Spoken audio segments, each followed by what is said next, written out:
ANC an update on how conference is unfolding. When I spoke to yourselves earlier on, I had indicated that whilst waiting for credentials necessary to establish who qualifies to be here and whether they've got the sufficient capacity or authority to be able to adopt reports, participate in discussions and all of that. So before coming to talk to you, I had attended a meeting of the steering committee of conference, seized with the task of finalizing the credentials report. Having received all of the reports that were supposed to be placed before plenary, which include the organizational report, the Treasurer General's report, the relevant amendments impacting on this conference,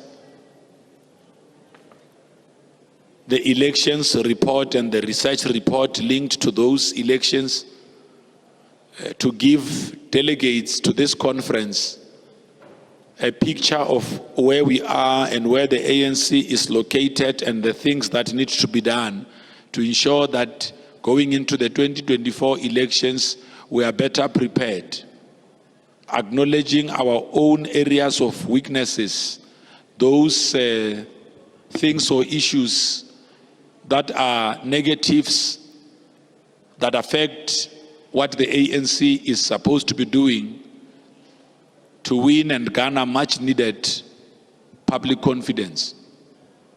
So those reports have been placed before plenary in a closed session of our plenary. We then adjourned the meeting to allow delegates to go for dinner. They will be going back now at 7:30 to proceed with conference. Relevant committees dealing with commissions are also expected to sit now at 7 o'clock. When we go back to plenary, the credentials report will be presented for adoption.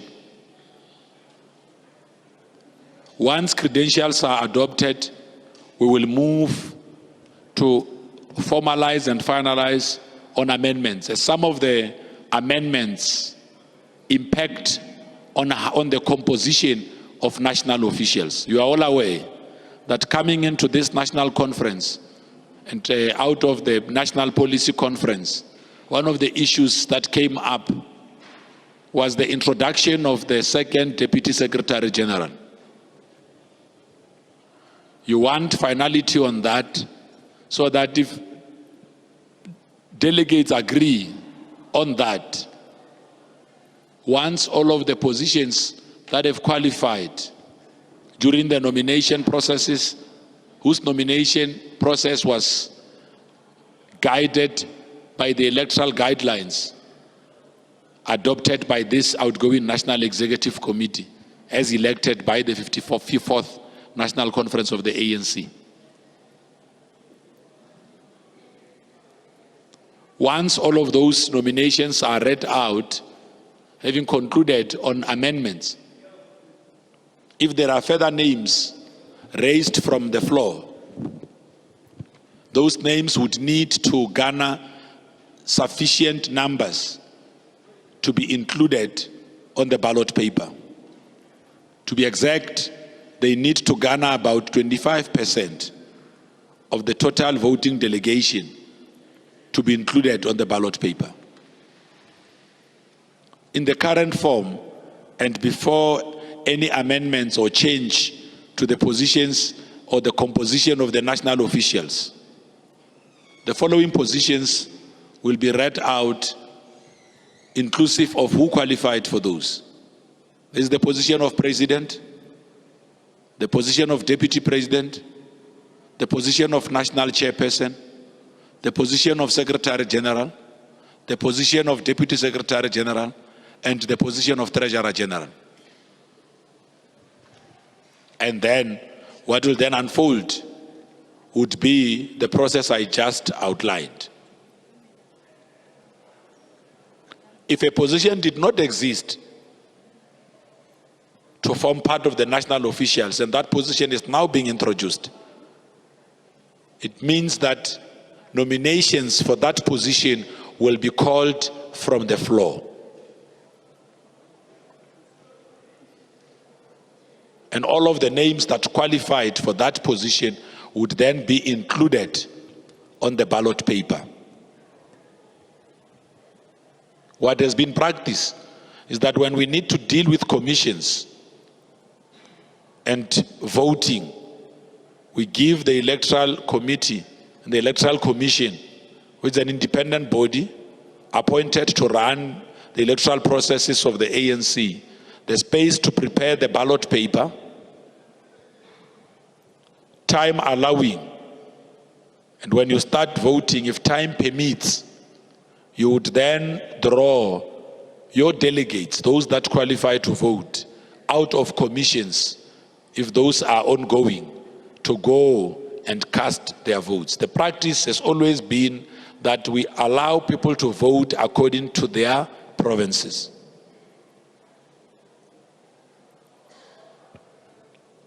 We are still hoping to have all of this happen tonight. We are racing against time and have to do everything else possible to make sure that we cover sufficient grounds to fulfill the business of conference by the time we conclude. We are committed to the success of the 55th National Conference in the same way that we are committed to the unity of the African National Congress. Our appeal to members attending this national conference is that they must continue to carry themselves in a more disciplined manner and a way that upholds every value that the ANC stands for. When we outlined the rules of this conference, especially the do's and don'ts, we effectively said or pointed out to what we expect, the conduct and behavior that we expect of our delegates. We must also take this opportunity to thank provincial chairpersons of the ANC, provincial secretaries of the ANC, leaders of regions of the African National Congress, members of the National Executive Committee, who have made the space and time to talk to yourselves and affirm the need for delegates to carry themselves in a manner and way befitting of members of the African National Congress. We must also thank our delegates that, having had the leadership of their provinces and regions of the National Executive Committee, what the president would have said when he delivered the political report, went on to submit to such and have been conducting themselves in a manner and way that befits a member of the African National Congress. Like I said earlier on when we spoke, that we are going to do everything possible to make sure that when this conference rises on Monday, it shall have fulfilled what it came here to do. It will have a leadership that must lead the organization of the African National Congress at the national level, which is the National Executive Committee. It will have adopted resolutions arising out of the policy discussions that it shall have undertaken through a number of platforms, including the main one being the National Policy Conference. The Treasurer General, Comrade Pule Mabe, who's also responsible for the Secretary General's office, will come and talk to yourselves once all of these issues have been addressed. Where we are, The program of conference is fully on track. If there are questions of clarity that members of the media may want to bring forward, limited to what I spoke about, they are welcome to do so.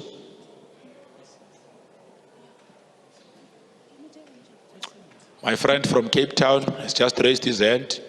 Can we take all the hands?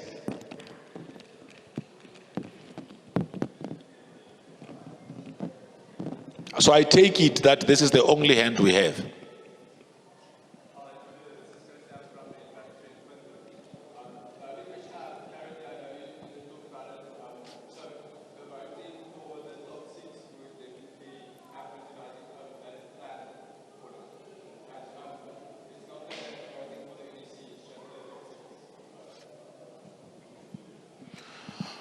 Okay, can we, there is a hand at the back.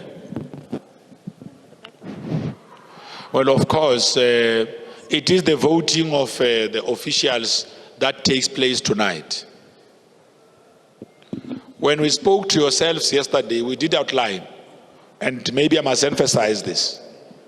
Officials are only going to be voted once. Provincial secretaries have presented to the electoral committee the need not to stagger voting for officials. Given the time limitations that we have already experienced, it is only fair that we run elections in that way. So we're hoping to still have everything happening today. Because when you don't make it as an official that has been nominated and that has been on whose name was on the ballot, we will then, you will then automatically be moved into additionals. So that is the approach, and that's how we are going to move. Should there be a need for us to come back and update you about any other matter that affects the business of conference, we shall do so. The Department of Information and Publicity, DIP, has already made a request to the President and other national officials to make a walkabout at the media village. If we succeed on that, we will also make you aware.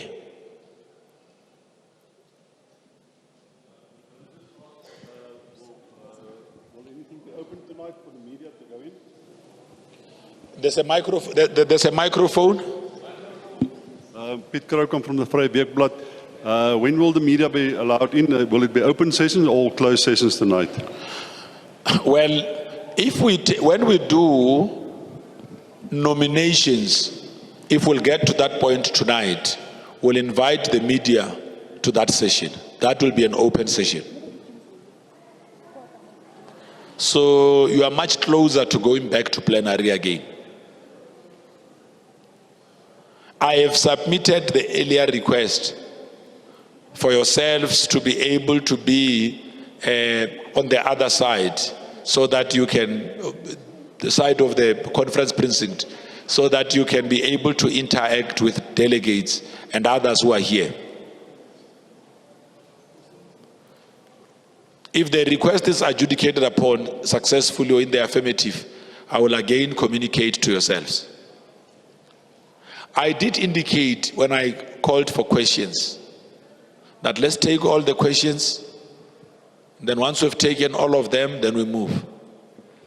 So I can give you the benefit for now, but in future, let's ask all our questions when asked to do so, so that we answer them at once and conclude.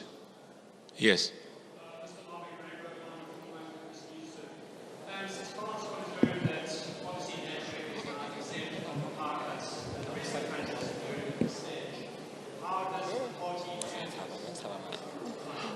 Well, like I said earlier on, the party has not requested for any exemption.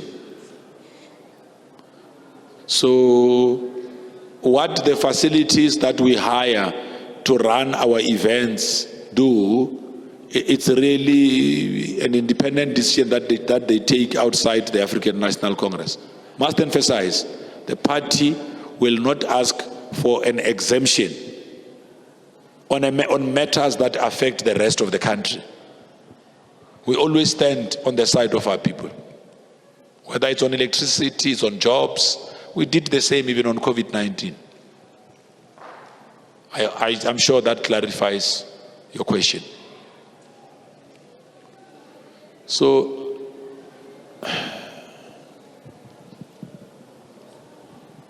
maybe you must teach me, guys, what happens when we ask for questions and they don't come, and while others are starting to ask, then questions come up. Is it creativity? It's creativity. Okay. Thank you very much, and I'd assume that the ANC would allow us to be creative. But I just wanted to ask, spokesperson, is the ANC happy with the credentials currently of all delegates? And have there been any delegates that have been discredited based on, for whatever reason? This is from Salam Media. Well, we are still yet to receive the credentials report. It is not the ANC that must be happy or not with the credentials. It must be the delegates. Credentials belong to the delegates. If the delegates adopt credentials, those credentials would then, become the decision of the meeting, and they will guide the adoption of any other matter or issue that needs adoption. So to try and make sure that creativity is kept within proper limits, will then close the briefing at this point. Thank you very much.